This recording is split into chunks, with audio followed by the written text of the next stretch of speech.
Hello po mga ka-OFW sa Bahrain Vlog dyan. Andito po ako ngayon sa Bahrain. Ang oras po dito is alas 8 po ng gabi. Pupunta nga po pala ako doon sa birthday celebrant. Sa birthday celebration ni Miss Joy. Ang napakagandang dilag. Ito nga po pala si Miss Joy. Happy birthday sa'yo, Joy. Siya po ay napakasimple at napakaganda niyan sa personal. Kahit nga naman sa pictures. Siya po ang babaeng hindi mahilig sa makeup. Napakasimple lang po niyan pero maganda po siya. Natural beauty po meron siya. At ang lalong nagpapaganda sa kanya ay isa po siyang mapagmahal. Lalo na sa pamilya. Sa birthday ito, kasama po niya ang kanyang 4 na kapatid.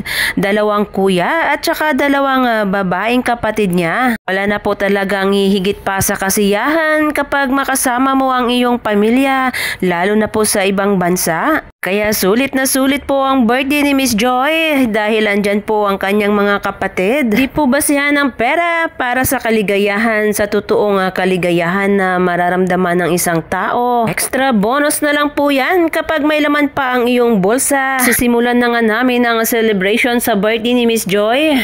Prayer po muna kami. Birthday sa'yo Miss Joy, sana po ay marami pang birthday at good health po lagi. Stay pretty po sa'yo. Kung ano man ang iyong kahilingan sa iyong birthday ngayon Miss Joy, sana po ay matupad ito at ipagdasal mo lang po lagi.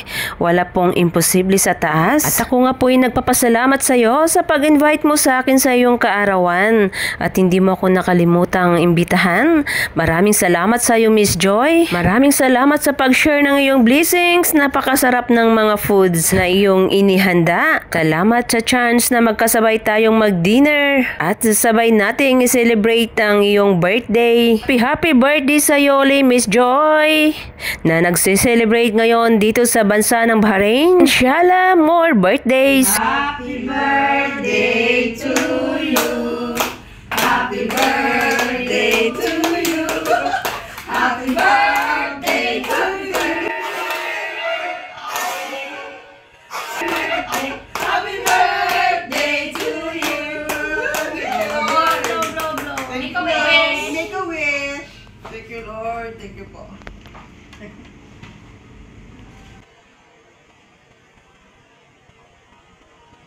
Happy birthday, Joy! Birthday to you. Happy birthday to you. Happy birthday, happy birthday, happy birthday to you.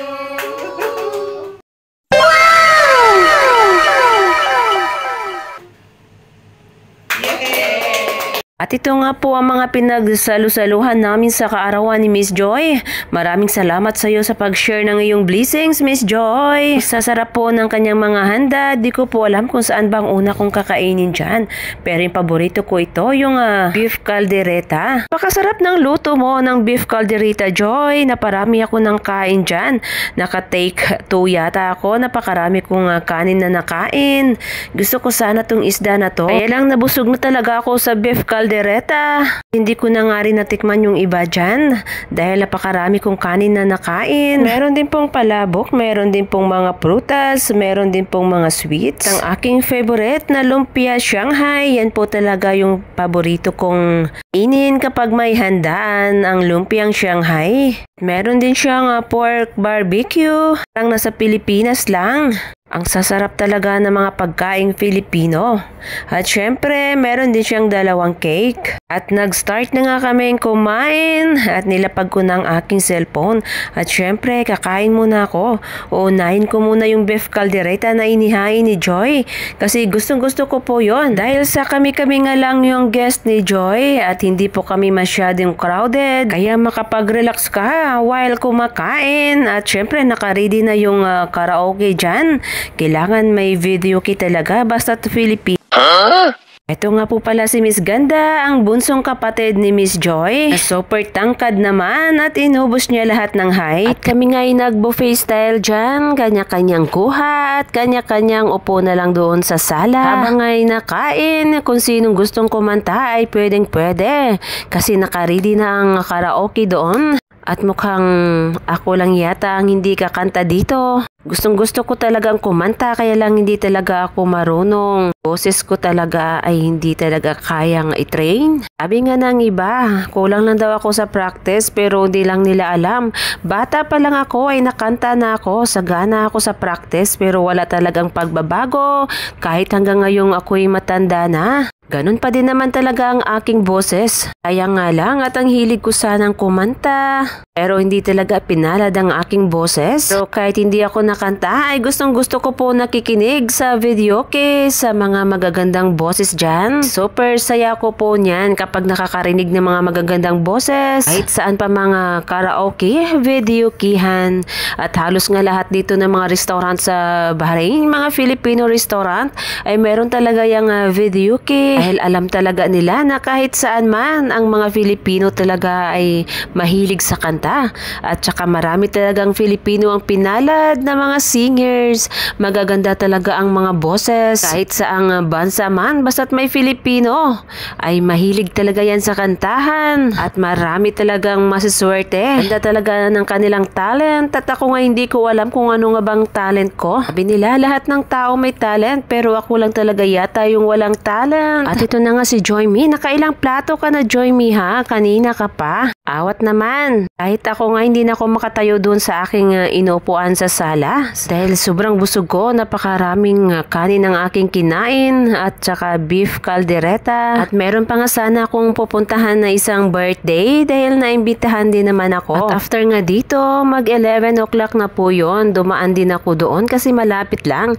Pero nag-attendance lang ako. Nagpakita lang po ako at hindi na din naman ako kumain kasi wala na pong space. Maparami na po ako ng kain dito kay Miss Joy dahil sa napakasarap na handaan. At hindi man ako kumain dun sa isang birthday, ang mahalaga ay nagpakita po ako doon dahil mas importante pa rin ang presence mo para may paramdam naman natin sa celebrante ang kanilang birthday. At ako ngay nauna sa kanila dyan kasi ngay dumaan ako doon. Nagpaalam nga ako sa mga kasama ko dito at kay Miss Celebrant. Pasensya na po, hindi ko nakunan ng video ang mga kuya ni Miss Joy kasi nung dumating po sila ay lubat na ang aking cellphone. Wala po akong charger na dala. Kaya buti na lang at napicturan pa sila para naman may remembrance si Miss Joy sa kanyang birthday. Which is ang tunay na nagpapasaya sa kanya ay ang mga presence ng kanyang mga kapatid. Ang mga kapatid na todo suporta, ganyan talaga dapat tayo lalo na kapag nasa ibang bansa. Ayan po ang napakagandang balita na maibigay natin sa ating mga magulang sa Pilipinas.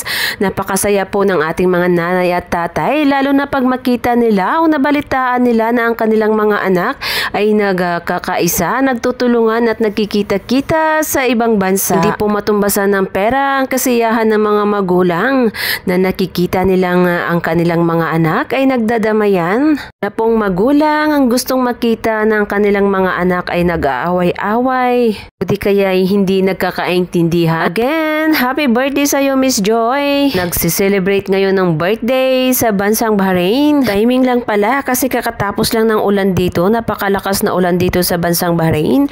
Mga oras lang naman, hindi naman siya whole day. Pero marami po kasing area dito ang binaha. Kaya blessed talaga ang pagtitipon-tipon na to. At after nga po pala namin kumain dyan ay may dumating pa na mga bisita si Miss Joy. At pati na din ang kanyang mga kuya ay dumating na din. Ay talaga nilang magaganda at ang gagwapo ng kanyang mga kuya. Lahat po sila ay pinalad sa height, mapababae man o mapalalaki. Ganda ng kanilang mga height. Mapapas, sana all ka na lang talaga. Kahit ako nga, pag tumabi ako kay Miss Joy, pag naglakad kami niyan dalawa, ayun ang agwat ng height namin. At habang nga kami nakain, nabanat dyan ang kantahan ng Miss Celebrante. Buti pa siya, kayang-kaya niyang kumanta kasi maganda naman ang kanyang boses. Pati na din ang kanyang mga kapatid ay bumanat na din sa kantahan. Kaya hanggang tagapalakpak na lang talaga ako sa upuan. Pinipilit nga nila akong kumanta kaya ang sabi ko nakanta lang talaga ako kapag gutom.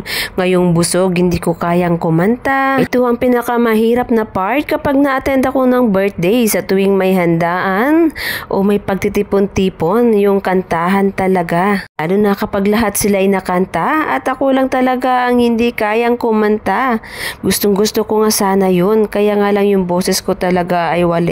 Kaya kapag sila ay nakanta, nagsisecond emotion na lang talaga ako. na lang yung coach nila, tagaturo kung kailangan pa bang itaas yung boses o medyo ibaba. Diba? Meron silang tagaturo habang sila'y nakanta para naman makorek nila ang kanilang boses, diba? Kapag alam kong medyo kailangan pa ng mataas na tono, sinisinyasan ko sila na itaas pa. Kahit hindi man ako marunong kumanta, ay marunong naman ako mag-coach. At kahit ba naman kami-kami lang dyan, syempre nakakahiya naman. Isa pa, baka gayahin nila ang boses ko. Baka pati sila ay masentonado. At sa gabing ito, halatang-halata nga ang kasiyahan sa mukha ng ating selebrante. Kita ko po na masaya siya. Mabuti naman, Miss Joy. Dapat lang maging masaya ka. Dahil sa araw na to ang iyong kaarawan, syempre andyan ang iyong mga kapatid at iyong mga kaibigan. At bilang papasalamat natin sa taas, na binigyan pa tayo ng mahabang buhay at nakarating tayo sa ganitong edad, mas makasama pa natin ang ating pamilya. Muli ako'y nagpapasalamat sa iyo. Naging party ako ng iyong celebration dito sa Bahrain. Hindi ko na kailangan banggitin pa ang edad mo. Halata naman sa mukha mo na edad mo ay nasa 20s ka pa lang. Yan talaga ang face kapag laging relax at walang stress na sa buhay. Stress man pero kayang-kayang i-handle. Kaya laging looking young at fresh ang ating celebrante. Mahalata mo talaga na birthday niya. Kasi panay po siya sayaw. Panay po siya kanta. Ang saya-saya niya sa gabing yan. Siyempre, masaya din naman ako para sa iyo, Miss Joy. You deserve it naman. At ipapakita ko nga sa inyo ang sample kung gaano ba kasaya habang nakanta. At sumasayaw si Miss Joy. At tinanggal ko na lang ang voice pala dyan, ang sound ng ating video key. Kasi hindi pwede sa aking YouTube, sa aking pag-vlog. Dahil makopyright po ako at dahil sa kakamonetize pa lang po ng aking YouTube channel. At syempre, maraming salamat po sa inyong lahat. Thank you so much din po sa pag-subscribe sa aking YouTube channel. Nang dahil po sa inyo, nang dahil po sa pag-play ninyo ng aking mga videos, na-monetize na po ang aking YouTube. Kaya thank you so much po. Sa mga hindi pa po nakasubscribe dyan, pa-subscribe naman ang aking YouTube channel. Thank you so much po sa inyong lahat, sa mga ka-OFW sa Bahrain Vlog. Sana darating din yung time na makapagpasalamat ako sa inyo. At tingnan nyo naman kung gaano kasaya ang ating celebrante. Yan, happy birthday sa'yo, Joy. Happy birthday and thank you so much. Maraming salamat po sa pag-invite. Wish ko sa'yo more birthdays and more blessings to come. Thank you so much.